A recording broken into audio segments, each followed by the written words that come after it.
Intuanga divra wende. Intuanga ni ufamatahutse. Intuanga divra wende. Intuanga ni ufamatahutse tehu.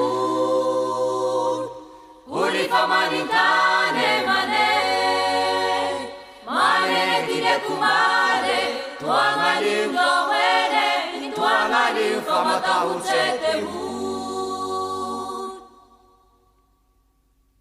Intuanga divra wende. Intuanga ni ufamatahutse. Intuanga divra wende. Intuanga ni ufamatahutse tehu. Uri famanitane mane. Mane tire kumare. Tuanga divra wende. Intuanga ni ufamatahutse tehu. Sala kaura wende. Sala kaufamatahutse. Sala kaura wende. Sala kaufamatahutse tehu. Uri famanitane mane.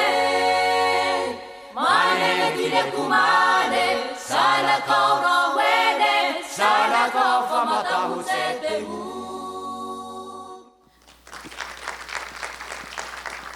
So I have with me here Renaud from Madagascar.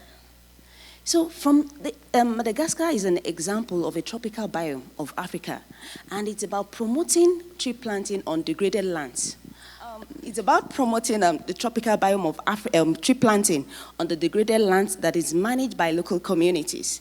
So, and as we understand from various other countries in this analysis, insecure tenure may act as a distinctive disincentive for FLR.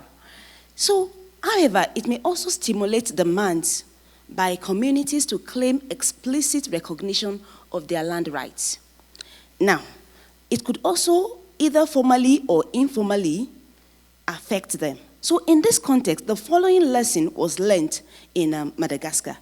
Tenure and FLR implementation influence each other mutually, making the recognition of de facto rights a condition for FLR large-scale success. Now, can you explain how FLR work in the Bonn region impacted on the rural community's perception and handling of land rights? Okay, thank you. Most of the time, activities restoration Madagascar are established on common or non-used land of which access is free. In the Madagascar land policy encourages the formalization of these lands.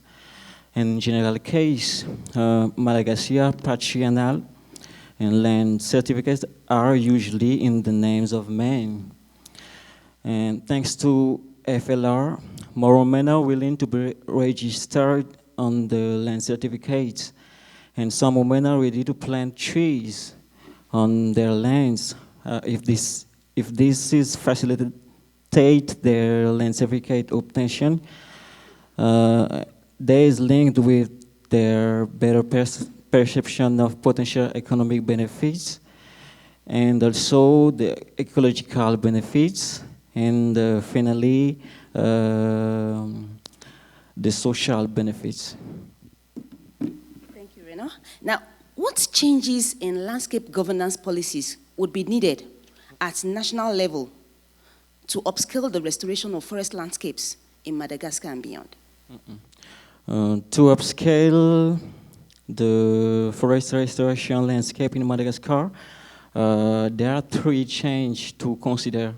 The first one is the need for complementarity between both institutional and operational leadership.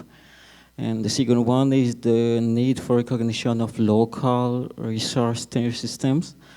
And the last one is the need to change or adapt the policy, strategies, and laws to fight fires.